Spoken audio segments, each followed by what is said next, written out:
Hi, I'm Carly.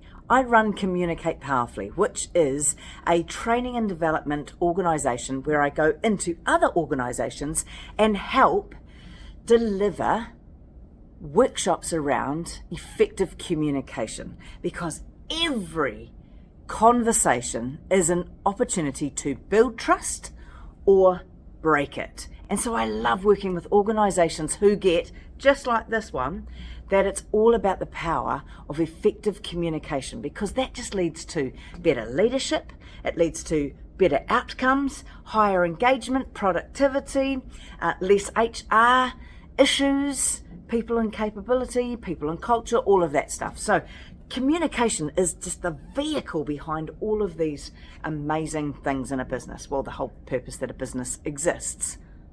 Or doesn't, right? And so I was working with the team this week, and one of the first questions I posed to the team was, okay, if communication is such a human thing, which it is, what makes it hard? And there was lots of discussion, lots of chatter around the room. And when we shared back, I heard from the room, and there was loads of different things like, oh, well, you don't know if what you say is going to land with the other person. There's so many distractions. What if you don't like them? But it was the one that got the biggest was what makes communication challenging is not knowing how it's going to land for the other person.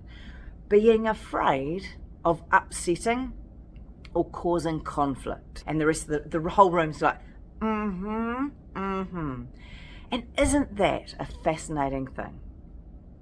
Because it's not so much the conversation that's putting you off. It's the stories you've told yourself about how it's going to land for the other person.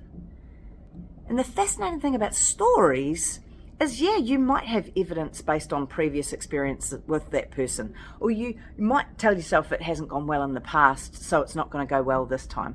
But the thing about stories is they're not facts. And if stories can be created, they can also be challenged.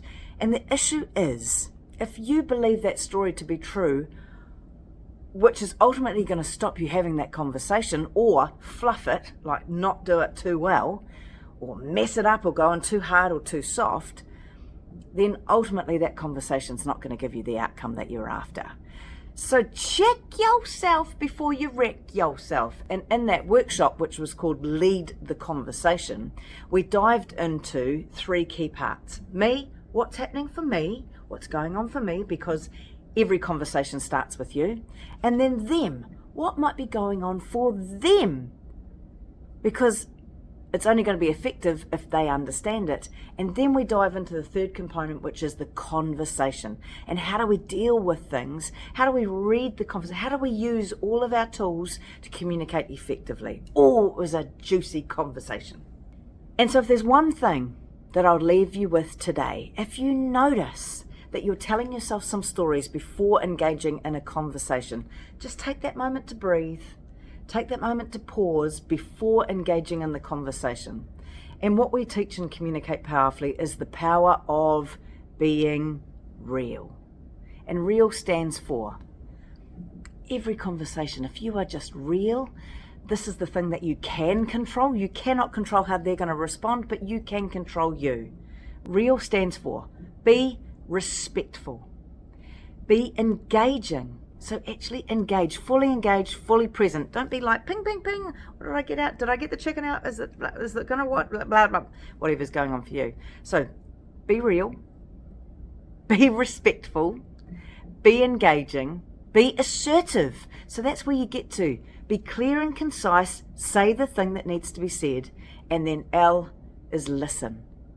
Listen to what is happening for the other person. Listen not to reply, but listen to understand. What if it was that simple?